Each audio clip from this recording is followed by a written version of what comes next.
नमस्कार. काल आपण 26 नोव्हेंबर संविधान स्वीकृती दिन साजरा केला. आजपासून आपण संविधानाच्या अनुषंगाने रोज एक नवीन विषयावर गप्पा करणार आहे. लक्षात घ्या, संविधानाची उद्देशिका जर तुम्ही वाचली असेल, म्हणजे पूर्ण उद्देशिका जर वाचली तर तुम्हाला संविधानाचा जो गाभा आहे तो लक्षात येईल. पूर्ण संविधानामध्ये काय दिलेलं आहे ते उद्देशिकेमध्ये तुम्हाला थोडक्यात लक्षात येतं. काय पहिली ओळ? आम्ही भारताचे लोक भारताचे एक सार्वभौम समाजवादी धर्मनिरपेक्ष लोकशाही गणराज्य घडवणार. आपल्याला भारत कसा घडवायचा आहे? तर सार्वभौम समाजवादी धर्मनिरपेक्ष लोकशाही गणराज्य असा भारत आपल्याला घडवायचा आहे.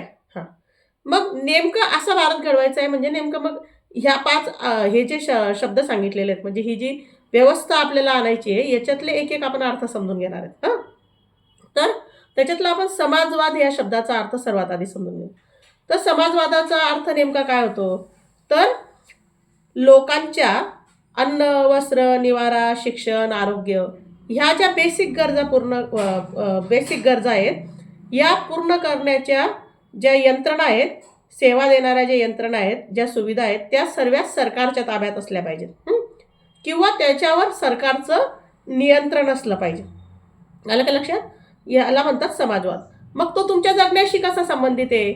तर तुम्ही बघा, म्हणजे बऱ्याच जणांना असं वाटतं की आमचा काय संबंध ना, संविधानाचा संबंध कायदे वगैरे वकील, तर नाही. आपल्या रोजच्या जगण्याशी संबंधित संविधान आणि फक्त श्रीमंत व्यापारी किंवा अमुक नाही, तर सर्वांचाच आणि अगदी गोरगरिबांचा याच्याशी जास्त संबंध आहे. तर आपल्या बेसिक गरजा, आपली काय म्हणतो आपण त्याला, आपली प्रतिष्ठा सांभाळत आपल्याला त्या आपल्या पूर्ण झाल्या पाहिजेत सन्मानाने. तर लक्षात घ्या, समाजवाद जो शब्द आहे मग तो मी तुम्हाला सांगितला. मग अन्न, वस्त्र, निवारा, आरोग्य, शिक्षण म्हणजे काय?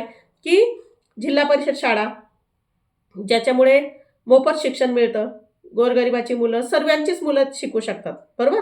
म्हणजे मग शिक्षणापासून कोणी वंचित राहणार नाही. आरोग्य, सरकारी दवाखाने, म्हणजे याचा अर्थ काय?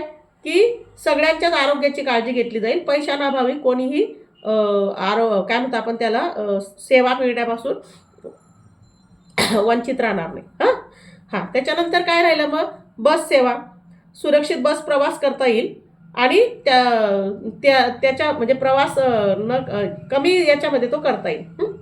तर त्याच्यापासून पण कोणी वंचित राहणार नाही. म्हणजे अन्न, वस्त्र, निवारा. अन्न आपण समजूया, तुम्हाला रेशन कमी भावामध्ये अन्न धान्य मिळणं म्हणजे काय?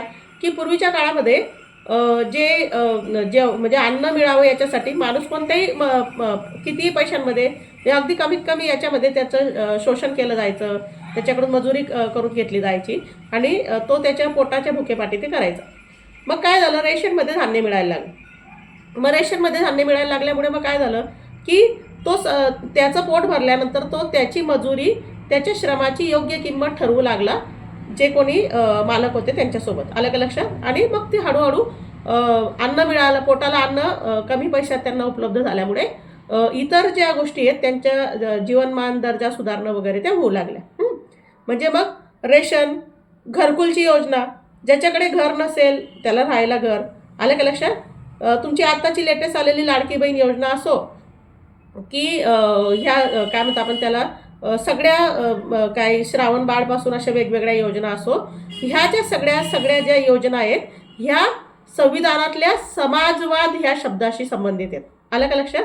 त्या शब्दामुळे आहेत. म्हणजे आपल्याला जर समाजवाद, आम्हाला भारत कसा घडवायचा आहे तर समाजवाद, तर मग समाजवाद हा एक शब्द जर आपण घेतला तर त्याच्याशी ह्या सगळ्या गोष्टी संबंधित आहेत. आहे की नाही आपल्या जगण्याशी संबंधित? आहे ना? मग आपण याचा विचार केला पाहिजे की हे आपल्या जगण्याशी संबंधित आहे. आलं का लक्षात? कळलं तुम्हाला समाजवादाचा अर्थ? समाजवादाचा अर्थ. आणि ह्या समाजवादाच्या जो विचार आहे त्याला घेऊन जे लोक काम करतात त्याला समाजवादी म्हणतात. समाजवाद आणि समाजवादी हे परत वेगवेगळ्या गोष्टीत. आलं का लक्षात? तर हे सगळं समजून घ्या. संविधानातला हा एक शब्द इतका प्रभावी असेल तर बाकीच्या प्रत्येक शब्दाकडे आपण जाऊयात आणि मग आपल्याला कसा भारत घडवायचा आपल्याला?